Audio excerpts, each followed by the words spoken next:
हम सभी लोग मोटिवेशन वीडियो को देखते तो हैं, पर क्यों? क्या मोटिवेशन वीडियो देखना हमें अच्छा लगता है, या फिर हम इसलिए देखते हैं कि इसे देखने के बाद हमारा दिमाग बिल्कुल फ्रेश हो जाएगा और हमें कुछ करने का जुनून पैदा होगा। अगर आपको खुद नहीं पता कि हम मोटिवेशन किस लिए देखते हैं, तो ये वीडियो खास आपके लिए बनाई गई है। सबसे पहले हम जानते हैं कि मोटिवेशन क्या है। मोटिवेशन का मतलब, मान लो आपने किसी रेस में हिस्सा लिया है, पर आपको लगता है कि आपके सामने जो प्लेयर है वो आपसे ज़्यादा तेज़ दौड़ता है और आपको लगता है कि आप उन्हें नहीं हरा सकते। तो यही वो टाइम होता है जब आपको सबसे ज़्यादा मोटिवेशन की ज़रूरत होती है। मोटिवेशन आपको कई तरीक़ों से मिलता है। आपके पास जो आपका भाई है वो कोई ऐसी बात आपको बोल दे जो आपको मोटिवेट कर दे, या आपकी बहन, या आपके पापा, या आपके आस पड़ोस का कोई भी ऐसा बंदा जो आपको कुछ भी ऐसा बोल दे जो आपको मोटिवेट कर दे। क्या पता आप उस रेस में जीत जाओ। आप थोड़ी देर पहले खुद से ये कह रहे थे कि मैं शायद ही इससे नहीं जीत पाऊंगा, लेकिन कुछ देर बाद जब आपको आपके भाई या आपके पड़ोसी या आपके पापा ने कोई ऐसी बात बोल दी जो आपको बहुत ज़्यादा मोटिवेट कर गई और आप इतनी तेज़ दौड़े जितनी आपको उम्मीद भी नहीं थी। मैं आपको एक एग्जाम्पल समझाता हूँ। मान लो आप यूपीएससी की तैयारी कर रहे हैं, पर आपको अंदर से लगता है कि मैं शायद यूपीएससी क्रैक नहीं कर सकता, पर आपको ये पता है कि मेरे घर वालों ने मुझे कैसे पढ़ाया है, मुझे कैसे पढ़ने के लिए दिन रात मेहनत करते हैं। आपको ये पता है कि आपके घर वालों की एक आखिरी उम्मीद आप हो। आपकी बहन को आपसे उम्मीद है कि मेरा भाई यूपीएससी क्रैक कर सकता है। आपकी माँ को आपसे उम्मीद है कि मेरा बेटा यूपीएससी क्रैक कर सकता है। आपके पापा को उम्मीद है कि हाँ, मेरा बेटा यूपीएससी क्रैक कर सकता है। जब आपको ये बात पता चलेगी कि मेरी बहन, मेरे पिता, मेरे माँ को मुझ पर इतना भरोसा है, तो मैं क्यों नहीं कर सकता? मैं कर सकता हूँ और मैं यूपीएससी क्रैक जरूर करूँगा। ये होता है मोटिवेशन जो हमें हमारे परिवार, हमारी फैमिली से मिलता है। खुद से सिर्फ एक बात कहनी है कि दुनिया क्या कहती है मुझे उनसे कोई लेना देना नहीं है। मुझे फ़र्क पड़ता है मेरे माँ बाप से, मेरी बहन से, जिन्होंने मेरा साथ हमेशा दिया है।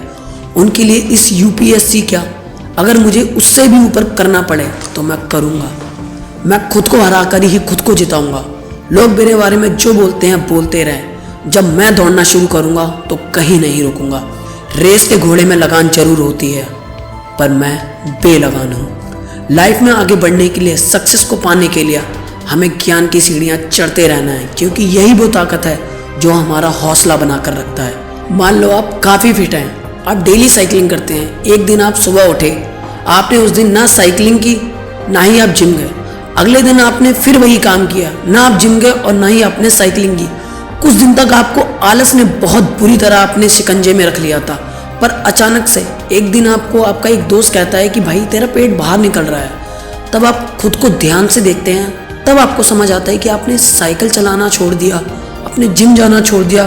फिर ये बात आपके दिमाग में चलती रहती है और फिर आप उस साइकिल को दोबारा से निकाल कर चलाने लगते हैं। कहते हैं कि जब हम घर में अकेले रहते हैं, कोई काम नहीं करते, तो हम नकारात्मक विचारों की तरफ बढ़ते चले जाते हैं।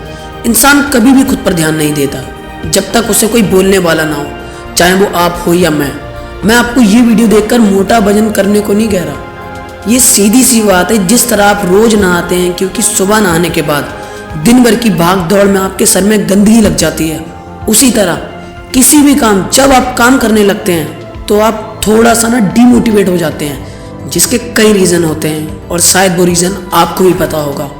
और उसी डिमोटिवेट को मोटिवेट करने के लिए हमें मोटिवेशन की ज़रूरत पड़ती है। हमें ये बात बहुत अच्छे से पता होती है कि हम चाहें तो हमारी सारी रुकावटें हम ख़त्म कर सकते हैं, अगर हम उस काम को जी जान लगा कर करें। और उसके लिए हमें मोटिवेशन की ज़रूरत पड़ती ही है, क्योंकि यही वो ट्रैक है जो हमें हमारे गोल पर पूरी तरह फोकस करवाता है। क्योंकि जब भी आप किसी चीज़ को मन से चाहते हैं तो वो आपको ज़रूर मिलती है। ये मेरी कुछ बातें ज़रूर याद रखना। पहला, कितना भी डर लगे अपने काम पर फोकस रखना। दूसरा, कोई कुछ भी बोले तुम सिर्फ अपने दिल की सुनना। तीसरा, तुम्हारे रास्ते में कितनी भी कठिनाइयां आए पर तुम कठिनाइयों के दौर में भी डटे रहना। चौथा, तुम्हें जो सही लगता है सिर्फ वही पक्ष लेना। पांचवा, किसी से जान पहचान करने की जगह सिर्फ अपना दायरा बढ़ाना।